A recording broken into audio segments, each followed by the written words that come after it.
Hi, welcome to Georgie Makes. My name's Georgie and I'm coming to you from Raleigh, North Carolina. Currently it is 8:15 p.m. on Monday, May 3rd. So I got home from work a little bit ago and I got cozy in my knitting sweatshirt and I thought, what a better time 1 month after my last podcast, give or take a couple days, and I would record again. So really excited to chat a little bit about what I've been up to over the past month. And yeah, to just get back into recording. I think I'll be a little rusty. Last time I recorded, I was kind of nervous and it wasn't as fun as I had set out for this to be. But again, Georgie Makes is just a place for me to talk about my knitting and the other crafty things that I'm doing, any other creative outlets that I've been pursuing.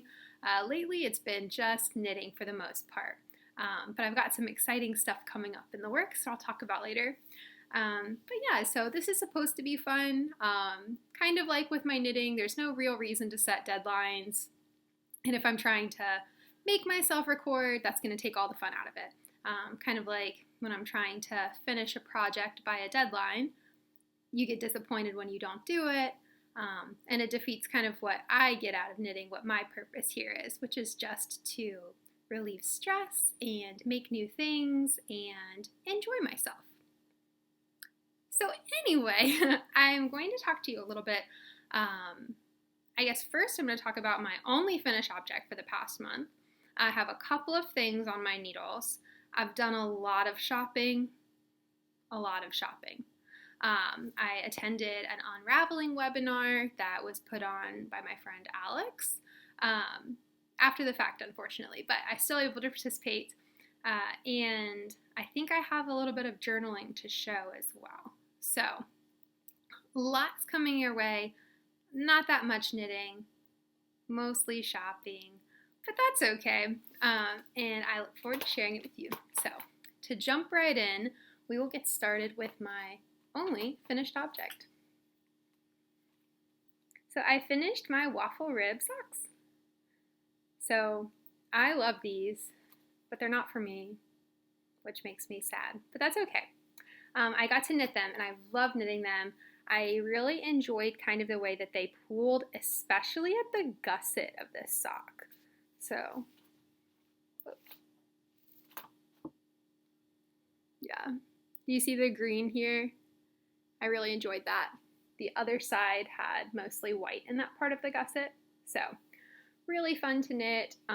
The waffle rib texture, I really enjoyed it because it does give you the full stretch without having to purl all the time. This is a free pattern. It was recommended to me by a viewer in the comments, and I really enjoyed it. So I love the way that this color turned out.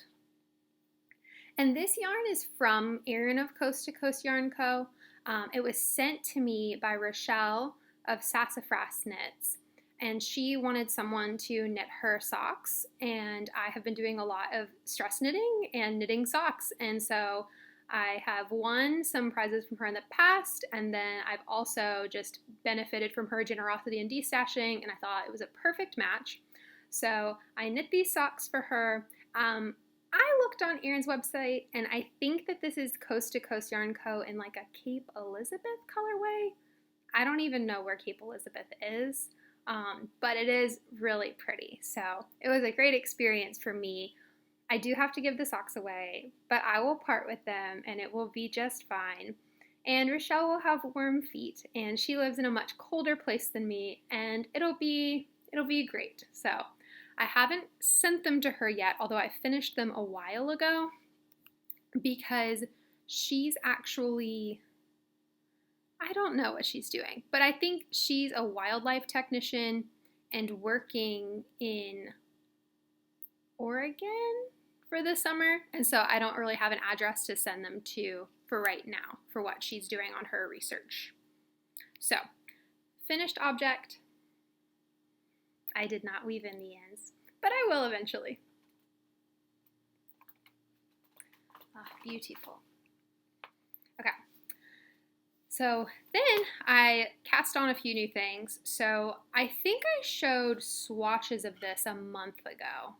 So I have started the Noni Tee by Rainforest Knits, and I had a hard time with gauge, and so I put it off because I want the clothes to fit, and I couldn't really figure out what I wanted to do.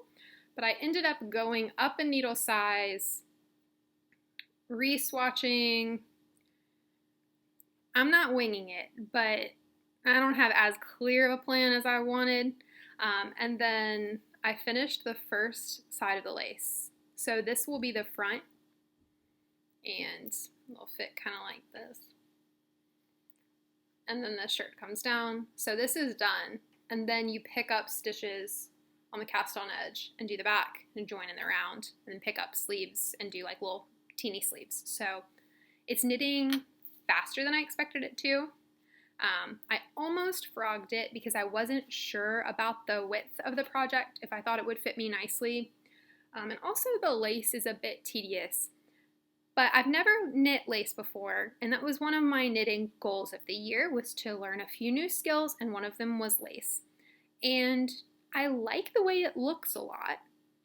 And this yarn that I'm knitting it in is Miss Babs Woodbury in Dragon's Flight. Yes, Miss Babs Woodbury.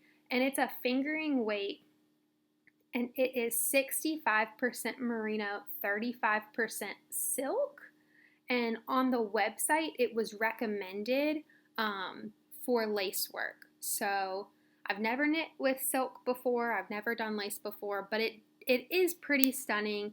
The stitches look so pretty. I guess I'm used to making socks, so the stitches are really tiny and very cute. But when they're bigger, they're really nice too. And I probably will do helical knitting when I join in the round, but I am nervous to pick up the stitches. It's my fridge making some noise. All right, it's still going. I guess I'll talk over that. But I'm a little nervous to pick up the stitches because I haven't done it before and I want it to look neat. So I find myself doing this sometimes with knitting. Maybe you do too. When you get to a new part, a project, or a skill that you've never done before, where you kind of hesitate. But that's where I'm leaving this project off. I'm glad I picked it back up. I haven't been working on it too much because the lace was hurting my hands a little bit, but it grew really quickly when I finally actually started working on it. So I think hopefully this will be a garment that I'm able to wear this calendar year. We'll see. Yeah, and I got these cute stitch markers for my birthday, which was in April, from my mom, and they're cats. And I love cats, so it's really fun. All right. What's next? Okay, so I also started, I have 2 pairs of socks going right now. So I went to local yarn store day for my birthday, and I spent lots of money. And that's not where the shopping started, but it's where I really picked up some steam this month. And so I got a couple of skeins of Selfstripping Yarn. I wrote it down. It's unique fingering, 100% superwash merino in the color 3006. But yeah, so I knit a sock for my partner. I'm calling it the Anniversary Day sock because I thought they might be an anniversary present, but that's long gone, so they might be for his birthday.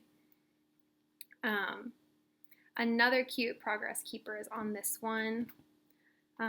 It's Best Wishes, Warmest Regards, which is a Schitt's Creek reference. And I love the way a heel flap and gusset fits. It doesn't look like super neat, or some people make them look neat. I do not in Selfstripping Yarn, but he's not picky. It still looks good. So I'm not going to really be too bothered by like the breaking up the pattern here. So yeah, so I finished the first sock, and I noticed that as I was knitting it, I've had a very stressful month at work, and I tried it on my own foot and it kind of fit my leg, and so there was a minute there when these almost became socks for me. But they ended up stretching out enough. Like, I had him cover his eyes and like tried them on to make sure that they would fit him, because I was going to make them shorter. If they weren't going to fit around his leg, they were going to become socks for me. But they fit, and so I finished the sock in his size. I cast on the second one. This will use almost the whole ball of yarn for his size, so I'm not making them match, but they continue on each other. So far so good. I'm really enjoying it. I knit these on US 1s. They're 2.25 millimeters, and this is a 32-inch cord, and this is definitely my favorite sock knitting needle, the ChiaoGoo 32. My other sock whip is on a 40-inch cord of the same needle size, and the joins aren't as smooth, so this part right here is like kind of kinked a little bit, so it's fine, but these are my favorites. So these socks will grow pretty quick. And I've lost a clip on this one, so I'm going to put this aside and recount later. Okay. Yep.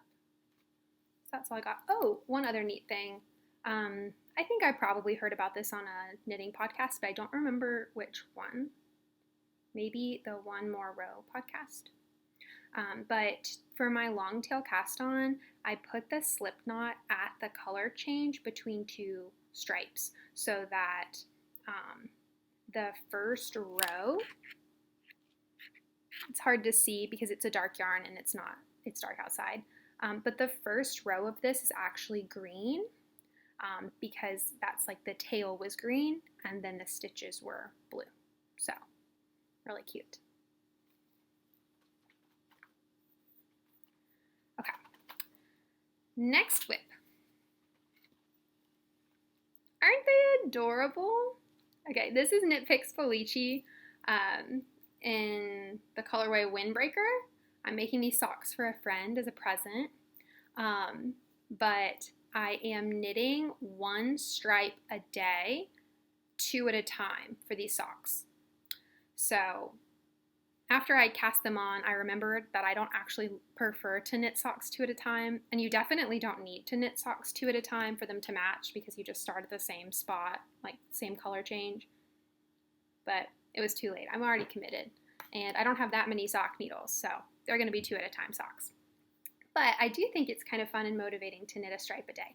So I started them last Sunday, and if one day I didn't do the color stripe, I only did a couple rows, and then the next day I finished that and did the next color stripe.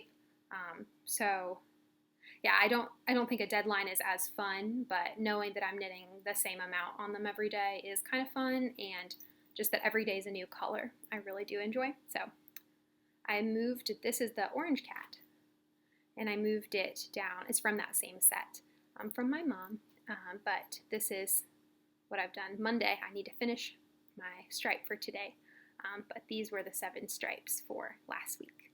So, yeah, not too much to say, but I hear Felicity's coming out with new colors soon. I might buy that. It's pretty fun. Back to my shopping. Okay, and that is all my whips. So a little bit of other chatting. I think my recording's going okay. I'm concerned it's been kind of choppy. All right, back again. It seems like I don't know how to use a computer is what it seems like. But anyway, I think that I had left off, I had talked about all of the knitting I've done in a month, which it's not sad because knitting should be fun. And if knitting a bunch isn't fun, then you shouldn't do it. But anyway, it was a pretty quick dip into 4 weeks of knitting, but I do have a few other things to talk about and show you. So the first thing I wanted to chat about was I got a note here. So I was part of a Unraveling Workshop. So it was hosted by Alex of I Run This Knit, and the presenter was Andrea of Artsy Farts on Instagram. And Andrea is an artist who uses secondhand objects in her art. And so she has been unraveling old sweaters to make new objects as part of her art, or I guess just life. I'm not really sure. But the webinar was to show you how to unravel sweaters that you thrift, to reclaim the wool. And I did really enjoy it. I think I got a lot out of it. For me, it's important to be mindful that a lot of people use thrift stores to get clothes. So as a person who is able to buy my clothes outside of a thrift store, I really have no business taking away wearable garments from a person who needs them. So when I was doing my thrifting, I was very intentional about finding sweaters that had the specific seam construction necessary to unravel them, but also sweaters that I was fairly confident were not really wearable in their current form anymore. So I picked stuff that had snags and stains, because I thought that that's something I could probably wash out, or like a snag in a piece of yarn, like I can tie a knot and make something and it'd be fine. But if it was a hole in the garment, it wouldn't be wearable anymore. And I wasn't super picky about the fiber content of what I was getting. And actually this was mentioned in the Unraveling webinars. If you're getting acrylic fibers, you're saving something from a landfill that would take the longest to break down, because cotton and wool will break down much faster than the plastic from the acrylic. So I thought it was really interesting. I learned how to unravel a sweater. So I'm most of the way unraveling my first sweater. I think my biggest takeaways were, it takes forever to unravel a sweater. It takes so long to unravel a sweater, because you have to separate the sweater into all of its pieces that were sewn together, and then you have to unravel it. And it just takes forever. So first takeaway. Second takeaway, it's hard to know how a sweater is constructed or what the fiber of a sweater actually is when it's fully machine knit. And the third one was that it is very messy to unravel a sweater, because you end up with little frayed bits everywhere. So yeah, I keep thinking that there's like a bug on my floor, but it's just some random frayed piece of sweater from 2 weeks ago that's just hiding in the carpet. So those are my takeaways. I will now show you what I've been working on. So this is what I have left of the sweater in its original form. These things are sewn on, so they have to be separated in order for me to unravel this last panel. I ended up just cutting the collar off. It wasn't, it was seamed in a certain way that it wouldn't be possible to unravel. And so I'm going to kind of shred that up and make it stuffing, I think, for maybe a stuffy. I think I'm going to turn this into a stuffed animal, not necessarily a knitted garment, because of what the yarn actually looked like when I unraveled it. I have 5 of these. And 1 panel left to go. If I could juggle, I would. I cannot. But yes, so I unraveled all of this. I think a lot of people who unravel sweaters wind up the fiber in a certain way and soak it to relax it again. But I don't have any equipment to do that, and in the webinar we did not focus on that, and I don't really want to, so I'm not doing it. But the fiber I got from this sweater, it's like a bunch of strings together. They're not really spun together. They're just coexisting. So I wound them in their set of mini fibers. So I'm going to knit with them from this. But I think it would be very tedious to make a whole garment out of this. So I think that this will make great stuffed animals that I could maybe then give away to people who have small children or donate, and kind of be full circle of taking something from the landfill and then putting it back into the community. So this is a lofty goal. I have several checked out books from the library that I still have because the library let me renew all of them, with a bunch of stuffed animal patterns. I have not really touched them at all, but no one else wanted to check them out, so they just auto-renewed for me. So thank you, public libraries.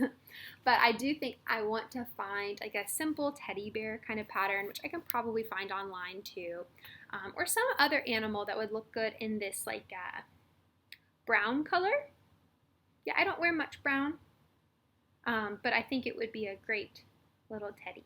So that's what I have to share about my unraveling workshop. So let me know if you have questions. Be sure to check out Alex and Andrea.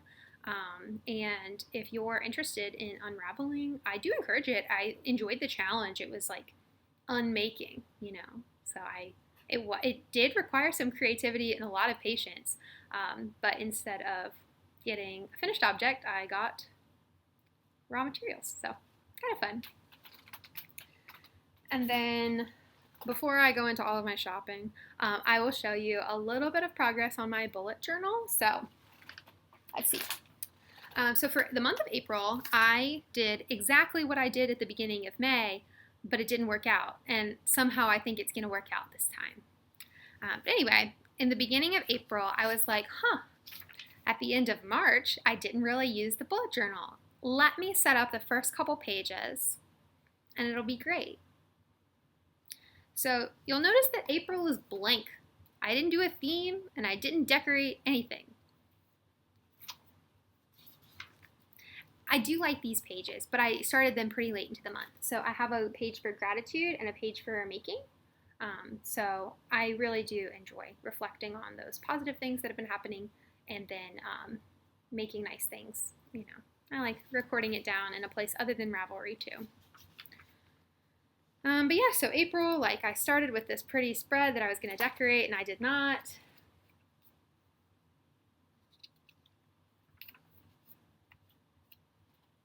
Look at this. This is nothing. So I was like, all right, I'll just start over with May. So beginning of May looks great. So I decided I'd have purple as my accent color, and I went on Pinterest and I found this theme. It's not a theme, but like a layout.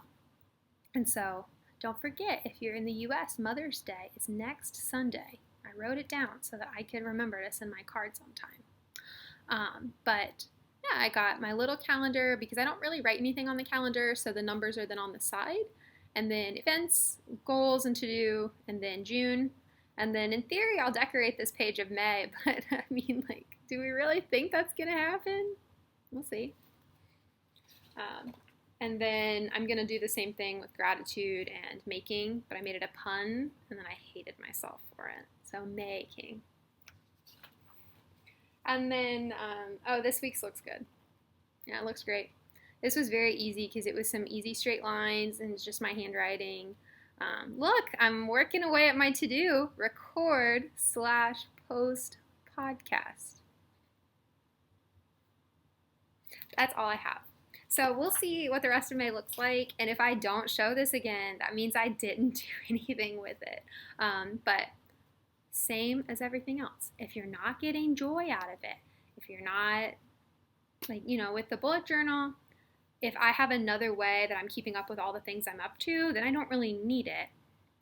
But having some sort of organizer is helpful, and when I wasn't using the organizer, it was just because I was so stressed out at work, because April is a pretty hard month. I work in higher education, if you have not been following my podcast.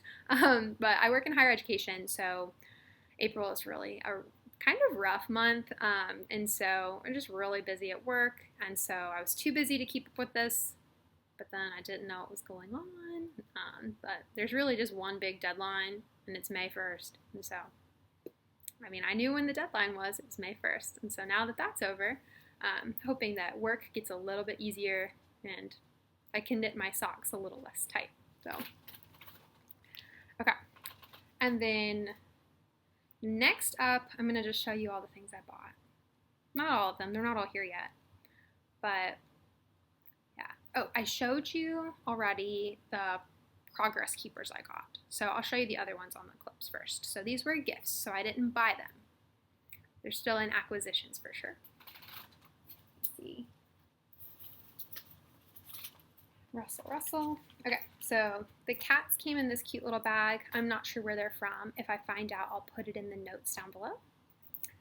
And then the Schitt's Creek clips are from my friend Lauren, and they're really funny. If you watch the show, they're all quotes from the show. But this one is, I have asked you thrice now for a towel.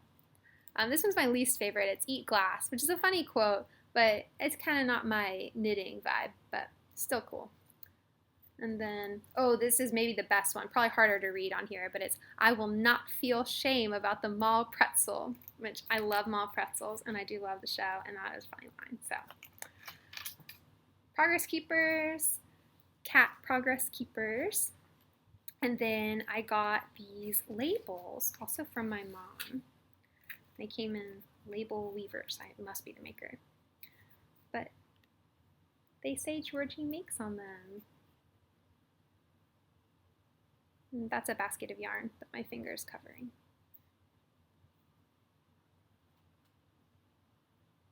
Yeah, so really thoughtful. And then I bought myself a bunch of stuff. So I showed you. So I went to local yarn store day at Great Yarns in Raleigh, which is a shop I really enjoy. If you are curious about going yourself, right now they are, they have the capacity for the indoor space. They also have hand sanitizer and temperature checks at the door, and you have to wear a mask inside. I am fully vaccinated at this point, so I'm excited to start transitioning to a more out lifestyle. Like in April, I was able to get together with several friends, which I hadn't really been doing in months. I mean, pretty much a year. So with a lot of people in my community being vaccinated, it is a wonderful privilege to be able to, to have that interaction a little bit more and to go shopping and support businesses. And that's my excuse, right? Is I haven't done anything in a year. I'll spend all my money now. So anyway, but my heart is really for the people all over the world, especially in India, who it's really a crisis there. So, but in my neck of the woods, things have been really positive. So one of the fun things I got to do was go shopping. So first, I saw the self-striping yarn, and then I was like, I'm not going to get that. And then I did get it. So I got this last, but I saw it first.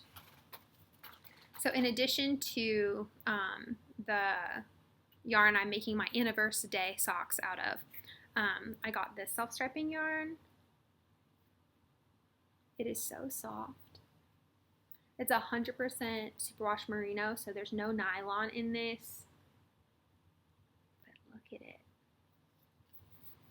I can't wait to see how it cakes up. Again, this is unique fingering. You can see the tag. Self-striping. And this color is 3024. Oh, interesting, unique fingering. They plant a tree for every skein sold. So, I love yarn. Okay. So, saw it first, bought it last. Bought the other one with it. Oh, and with that one, they actually gave me a pattern too, which is kind of why I got it. I think I'm going to make socks out of it. But I got this pattern that's so cool, and it's printed a little choppy, but they printed it for me in the shop. So, really thoughtful. But anyway, they had a shop sample of this shawl.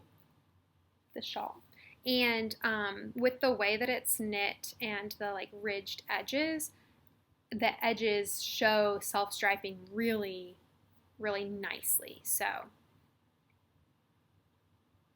I bought it saying I'll definitely make this shawl. And then I started to make the other pair into socks, and I was like, well, I need socks too. And I'm making these other striped socks for somebody else. We'll see. Anyway, I'm not familiar with this pattern. I haven't looked at it much, but it is Close to You by Justina Larkowska. It's really cool. All right. This I saw second and bought first.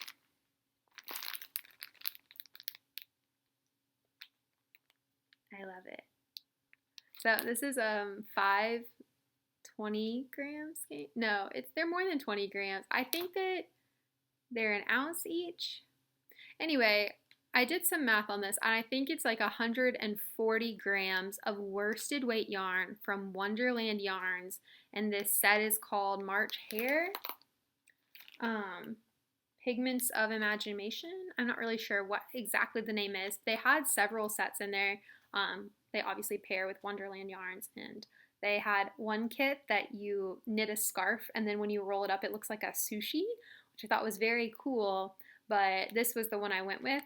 I have not decided what I'm going to make out of this. Again, like 140 grams of worsted. I am interested in trying a fade. I've never made anything with a fade before. And I think that I left the shop saying, oh, I'll make a cowl. But I don't know if I'm going to make a cowl or not. So we'll see. But I'm very excited about it. Okay. And then, oh, and while I was in there, someone else saw me get that and really liked it. And so then they bought it. So I helped the shop, I guess. Just justifying my spending money. It's like, oh, well, I encourage other people to spend money too. We're helping this business. But really, I just went crazy. And I got a set of needles in there too because I needed a size 3s for a hat that I cast on and then pulled out because it wasn't going to fit me. And I also experimented with some brioche that didn't work this past month and pulled it out because I'm still learning how to do brioche, but all of my little samples they were bad. Like I would make a swatch and I'm like, oh, this is wrong. All right, try it again. Oh, this is still wrong. Try it again. So brioche knitting is not coming to me as naturally as this very simple lace pattern did. But anyway, all on a side. So I got a needle, I got 2 things of sock yarn, I got this fade set of worsted yarn, and then they had some pretty major sales, and I found this yarn that I really liked, and then I looked at the price, and it was less than $10 for 100 grams because of this sale. Okay. And so this is, I think the brand is Amano, and it's Chosky. I'm not really sure. I'm not familiar with this yarn, but it was really soft. It looks very orange in the light, but it's actually more of like a reddish coral, kind of red pink. Anyway, it's a fingering weight yarn. It's 60% superwash merino, 30% cotton, 10% linen, and it's a heavier fingering weight. It's 100 grams to 383 yards. And it is very soft, so I'll touch it through the screen. My niece, touch it. And then I got 3 of them because they were less than $10. And I thought maybe I would only need 2 to make a tank top in my size, but I was like, well, what if I want to make a bigger shirt? I'll get 3. So I got 3. And that's all of the shopping that I care to tell you about. The rest is going to come in the mail one day. But that's where I'll leave you. I don't have it yet, so it doesn't count. And it doesn't count towards my April budget. Right? Okay, one more big update before I'll just talk about life stuff. Before COVID, actually probably the main reason I got really into knitting is because I had been doing pottery. So I started taking pottery classes in 2018. And I took pottery classes off and on for a little over a year before COVID. So I'm not a super skilled potter by any means, but I did love learning something new, working with your hands, producing something. And pottery is so slow because you have to wait for things to dry multiple times. So Pottery was closed, I started knitting. But now that I'm vaccinated, I feel comfortable signing up for a pottery class again. So I will be starting a pottery class at the end of the month. So I maybe have shown this. This is my favorite mug that I've made. I have another mug I like too, but this one has the best handle. And so I'm drinking some ginger tea before bed in my pottery mug. And hopefully I'll be able to, in the future, share more making that isn't knitting and get back into something I really care about. So I'm really excited. The last time I took pottery classes, my instructor was Gretchen Quinn, and she just opened a studio in Raleigh to sell her stuff. And she's so good, and she was such a great teacher. And I had great teachers before, but she had us at the beginning of each class do an exercise. So we would, like the first day, I knew how to center, but I spent forever like doing this technique to get the clay in the middle of the wheel. And she was like, you know how to do this. We're just going to do it one after the other, and you have like a minute for each one. And I did know how to do it, and I was just being a perfectionist. And once I got past that hurdle, I was so much better and productive, and I got a lot more out of my pottery time because I made a lot more items in a class. And so those kinds of things were really helpful. So I'm excited to see what comes from this class. I think I'm going to have a lot of relearning to do because I haven't been at a pottery wheel in over a year. So hopefully the muscle memory comes back. But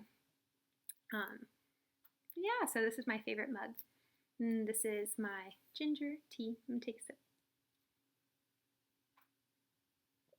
I made it really hot before I started this so that it would be like a reasonable temperature when I was ready to drink it. That's pretty good. Very ginger. It's okay. Good temperature. A little spicy. Okay, and then I think that's pretty much everything. But I already mentioned that I was able to spend some more time with friends. I do not have a dog. Someone else has a dog. You can probably hear it. Anyway, I was able to spend more time with family and friends this past month.